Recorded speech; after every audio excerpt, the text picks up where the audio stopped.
Atma Namaste, everyone. Welcome to the Pranic Healing Podcast. On this episode, we're going to talk about a very special topic that involves communication, and specifically with kids and with certain learning disabilities.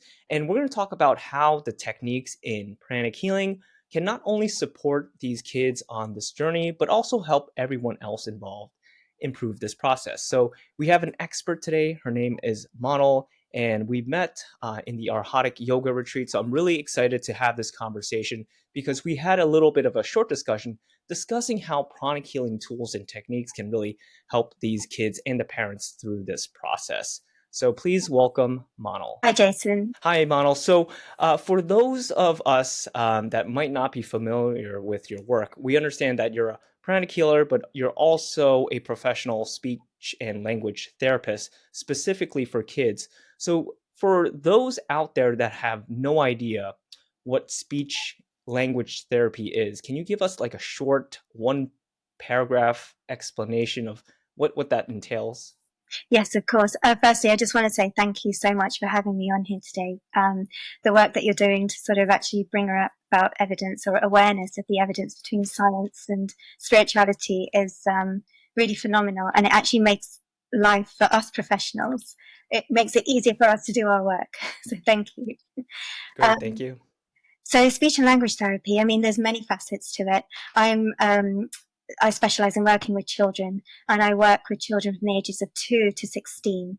And there are a number of speech and language difficulties that I work with, from speech sound difficulties to language delays, something that's called selective mutism, which is anxiety related, to autism and attention and listening difficulties. So speech and language therapy works on helping the child to, what we do as speech therapists is we assess the child and we see where they're at. So the principle is that we find the strengths that the child has. Every child has a strength. And just because they might not be using words, it doesn't mean that they're not communicating. There are so many other ways to communicate. So our assessment informs us as to what level they're at with their communication skills. We then use that as the basis to build on their communication skills, whether that be body language, speech sounds, sometimes even just processing language as well. Yeah. Well, thank you so much. That's such a simple yet powerful explanation of your work, and it's so much needed because as you tell me, I think about things like the telepathy tapes, right? The series on how these kids on the spectrum, right, nonverbal, are able to communicate with their parents in sort of these unconventional ways. So, just out of curiosity, kind of jumping into things, how did you kind of get into this field of work? Because it's a little bit different, right? But it's with a very specific subset of a population. So what's like your passion there? With regards to speech therapy? Yes. Yes. So my life's kind of been a series of synchronicities, which has kind of made way for things to unfold. So, I was, born into a very supportive family where I was supported with my education choices. I did my GCSEs, my A-levels, got all the required grades that I needed to get into university. And actually my passion at the time, I thought, was in neuroscience. So researching the brain and human psychology. And that's the university degree that I'd actually applied for. And so it got to the time where I was about to start the course at the university in a place in the UK. I went there for the first day, and I did not realize that the majority of that course actually involved experimenting on animals in the lab. I was like, well, I was a vegetarian and I'm very compassionate to animals. It's just not something that I could actually justify doing in order to get a degree. So I was there back at square one thinking, my goodness, what am I going to do? And back in the day, this was back in 1998. And, that we had what's called the Financial Times, where you look into the newspapers to see it's something called the clearing system. So universities kind of just put on their places that they have available on courses. I was like, what do I do now? I sat and I was like, well, I love languages. I love discovering about human psychology, and I do like children. And there was this course called Speech and Language Therapy. Well, the technical term was Clinical Communication Sciences. And I just went for the interview. I got it and qualified in 2001. And here I am as a speech therapist. That's so amazing. Well, thank you for sharing that. And I always find it's interesting, right, how we kind of find our passion and path. Sometimes it's the most straightforward path, but eventually you find your way. And I think that's true to a lot of pranic healers too, when we come into this system and modality, because it's so integrative, right? It really involves so many different facets of life, medicine, education, science as well. So and kind of to really tie in this episode and bring together what we're going to talk about. So can you help us, especially parents that are, helping these kids maybe on the spectrum with learning disabilities? How does from your point of view as a professional language speech and language therapist, but also as a pranic healer, view kids in terms of when they have these what society calls disabilities? So what is your lens when you combine both the science part but also the energetic part? What does that look like for you? So it became quite apparent to me very early on that the speech therapy strategies I was equipped with to help the child was just not enough. It was enough for me to teach them how to, pronounce certain words or even increase their sentence structure, how to communicate in different aspects of their environment. But it became very obvious that, I needed to take a holistic approach with these children, because many of the kids I was working with had low self-esteem. They were carrying insecurities about being different. Most of them were quite aware that they did have learning difficulties, were different to their peers, and they weren't able to access the curriculum that's being taught to them in a mainstream school. I'd like to also just add, bullying is a real thing for these kids that I work with. And, in the event of social media and the way things are changing now, there's so much more bullying happening much faster and almost very surreptitiously as well. And I'm finding that the kids that I work with are having to deal with this, which has a huge impact on their emotional well-being. And so that's where pranic healing came in. There's another story to that as to how I came into pranic healing. But what brought me into pranic healing was I had also then, after being a speech therapist, qualified as a yoga teacher for children, because I felt that would be the additional arm to support them holistically. And there's a course called Superbrain Yoga, which we briefly spoke about the last time we met. And that's what brought me into pranic healing. And in the Superbrain Yoga course, I was made aware that there's not just 7 chakra systems or energy centers, which I was taught in my teacher training course for yoga, but there's actually 11 and more. So the pranic healing system works with 11 major energy centers. And it was at that point, I was so enamored by the teachings, Jason, that I really found myself thinking, you know what, I don't want to be anything else. I just want to be a pranic healer. Because, the course teaches you how to feel the energy. It teaches you how to help to harmonize the energy within certain energy centers. And we were seeing results for a lot of things. And that's when I realized that, hold on a second, I don't really need to choose. It's not about choosing between science and spirituality. It's about weaving them together. And that's exactly how pranic healing is. It is a complementary system that literally fits into anything that we do. And, talking about pranic healing specifically for the clientele that I work with, what I love about pranic healing, I have a very scientific mind. So, evidence-based practice is very important to me. Having clear goals, smart goals, and targets that you can achieve and see outcome, all of those things are very real, especially when you're working with children. Parents want to see results. And so that's one of the reasons what drew me to pranic healing was that there were specific protocols. It was almost like a recipe book. So I could go to it and, look up stutter, for example, and there's a set protocol that teaches me that, yes, you work on this, and this energy center. You learn to feel whether there is this type of energy and you're taught what to do with it. So, I have to say, though, that every child is different. So what we call the chakra profile, the profile of the energy centers may differ from child to child. And also that profile differs from one moment to the next, right? But we do see patterns. And so I've seen that with the children that have come to me with a stutter. I've seen that also with children with autism or attention and listening difficulties, for example, we can understand that the synergy in the flow of the energy between the lower and the upper energy centers needs to be harmonized. And that's where the technique like Superbrain yoga, the physical exercise, helps that to happen.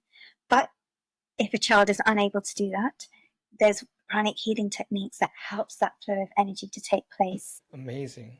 Yeah, and I love how you describe that in such a simple way because, like you mentioned, I guess a lot of people, and that's why I also come from a very left brain science background approach, is because a lot of people can, get a little confused when you talk about energy and this invisible, force that helps with health and healing. And I love how you described it because it almost makes it so much more safe, right? For not only you're speaking to the parents, but also for these kids as well. And it's very simple, like you said, it's a protocol based system where there's no guesswork, right? It's like a recipe. You follow the instructions, and if you do, you get what you're supposed to get after the instructions. Yeah. So, and you mentioned a little bit about Superbrain yoga, which is a technique that is taught in pranic healing. So can you help us understand a little bit more, right? Because you mentioned there's like, you thought there were 7 chakras, but now there's 11. And from this perspective, from this energetic viewpoint of the body, because we understand, a lot of times you mentioned science and spirituality, this energy part might also just get confined to the spiritual part, but we understand there is a science to it. So can you help the audience understand a little bit more in terms of how you view this energy, the chakra system using Superbrain? How does that all come together for you when you're working with a client? Well, I have to say, where possible, every single client I have, we practice the Superbrain yoga. So what Superbrain yoga is, in a nutshell, it works on activating the acupressure points that we have on in our ears, right? Earlobes. And it harmonizes the energies, as I said, between the upper and the lower energies. And so if I look at the chakra profile of children that have learning difficulties or emotional rigidities or issues with their emotional well-being, you will see that there are certain energy centers that hold a lot more energy. And instead of that energy flowing, free flowing, in order to feed the other energy centers, it gets stuck. And that stuck energy, we understand as pranic healers as well that what manifests on the physical level has already taken place on an energetic level. And so what the other thing that Superbrain yoga does is it helps a child to cross the midline. And that's a really essential practice to do, because when you cross the midline physically, you're crossing the pathways between the brain hemispheres as well. So that helps to stimulate the left and the right brain. So although the left part of the brain is responsible for language development, there are so many other parts of the brain. Through my speech therapy studies, we were taught anatomy and physiology. So we were taught about the Broca's part of the brain, which is responsible for speech production and articulation and word choice. Then you've got the Wernicke's, which is responsible for language comprehension. And you've got the angular gyrus, right, which integrates the information from the senses, so what we see, what we smell, what we hear, what we feel, and together with that, language is nothing if we're not able to access our memories, which is held in another part of the brain, which is the cerebral cortex or the hippocampus. I don't mean to get too technical, but I just want to show that once we know which physical parts of the brain are responsible for certain speech skills, through pranic healing, we're able to actually help either energize depleted organs or actually clean out congested organs in order, like I said, to help the energy flow. Beautiful. Yeah, and that's such I love the science because this is my background, right? This is the approach that I share with everyone that, these modalities, especially in pranic healing, it's very science based. And I love the technical aspect because a lot of the audience can, come and show, okay, this is a professional and she knows what she's talking about, right? And, although these terms are technical, what I'm hearing is that for parents out there, for, kids out there with similar language or speech, learning challenges, that Yeah. this modality can be very helpful because it's based on evidence and it's connected to the different neural pathways that you're talking about, the acupuncture points that we understand are Mm. connected to different parts of the body, and it Mm. helps stimulate and restore this, like you said, this flow of energy in the body, which is very vital. And I tell patients the same. It's like this energy flow, just like how you want your blood circulation to flow, you want this energy circulation to flow too, because it has as broad effects as blood, right? The blood nourishes the body, and Mm. same thing for this energy. Mm. So I know back in our first conversation when I did the short interview, I asked about sort of if you had any standout cases. Were there any, it's coming off the top of my head right now, but are there any cases in your past history when you worked with clients and different kids using Superbrain yoga, using pranic healing, or these tools or techniques in general? Does any case stand out to you? And can you kind of share a little bit about like the before and after to kind of really help us ground that information?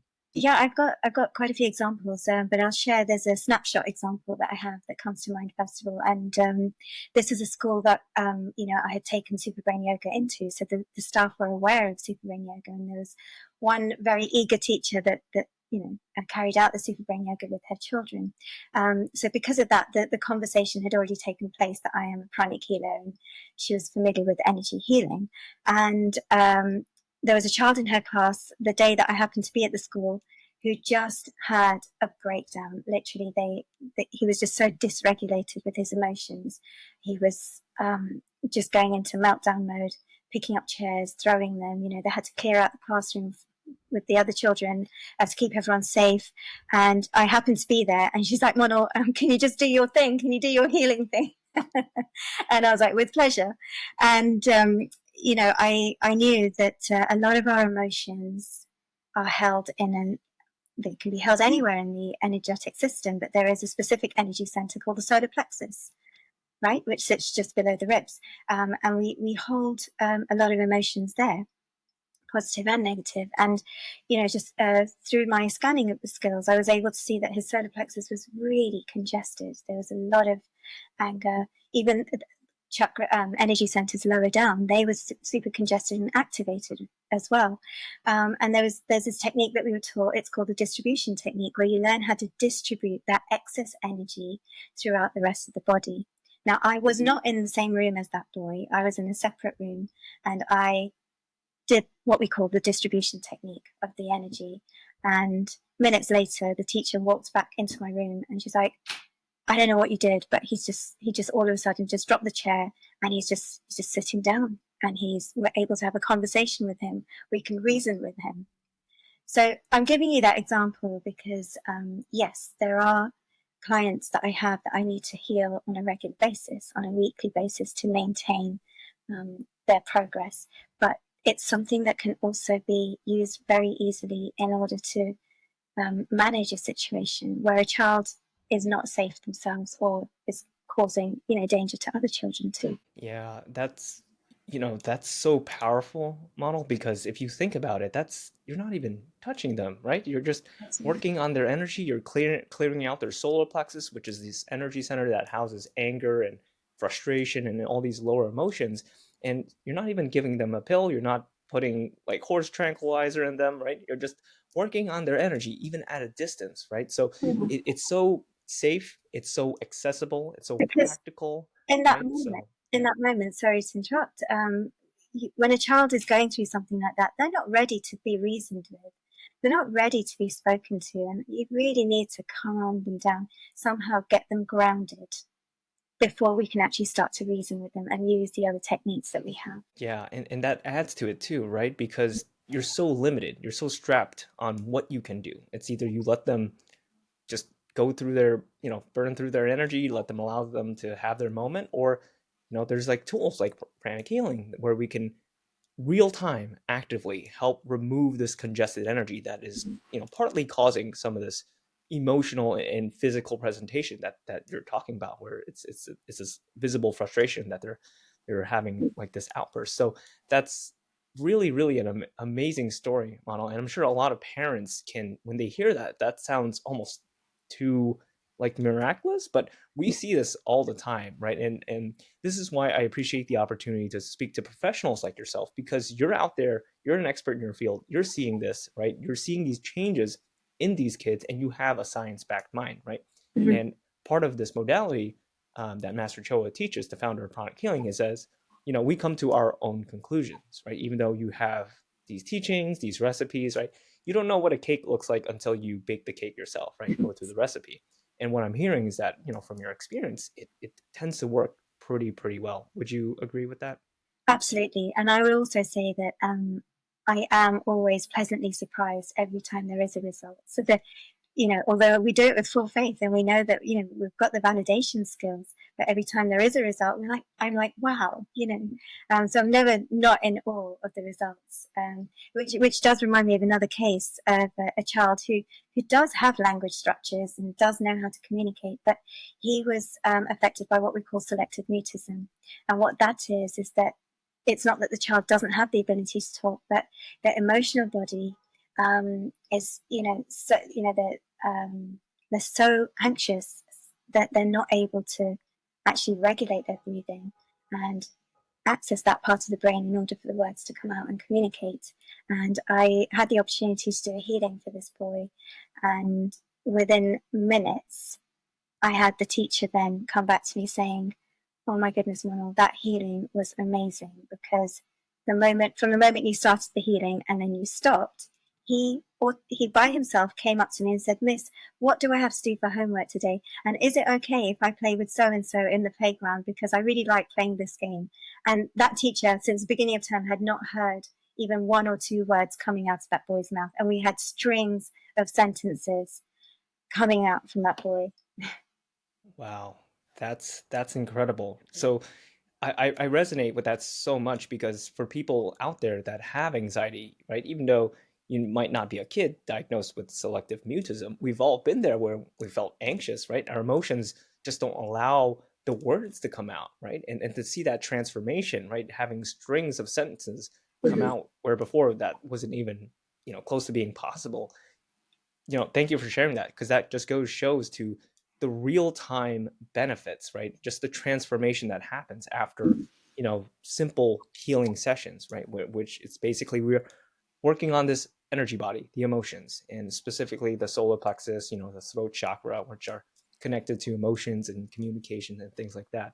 So thank you for sharing that. That's really powerful. And I'm sure the audience out there, if you're a parent and you hear that, that's amazing, right? And that gives them hope. That gives them, more encouragement to explore other, I wouldn't say alternative modalities, but complementary, right? Integrative therapies, which what is what we call pranic healing. We don't say that, you just use this only, right, selectively. Rather, we use this in cooperation to all of the conventional medical care that most, kids of this stage get. So speaking of that, how do you work with parents and kids on integrating? Speaking of integrating this with their conventional, modalities, because with energy healing practices, it is sometimes a little bit much for the parents, right? You're like, oh, you're gonna do what with my kids, right? So how do you kind of explain this as a complement to what they're already doing, and how do you kind of support the parents in this process too? Well, coming from a speech and language background, the basis of the way in which we work is to integrate families and parents in what we do. Because if you're just looking at the speech and language aspect of a child, sure, in a one-to-one session, I can work on a certain number of nouns or help this child use language within that context. But language is functional. And in order to make sure that the skills develop outside of that setting, we need to have that carryover. So within my business, I'm a really big fan of involving. When I talk about working with the child holistically, I don't just mean his physical or her physical and energetic body. I mean the environment.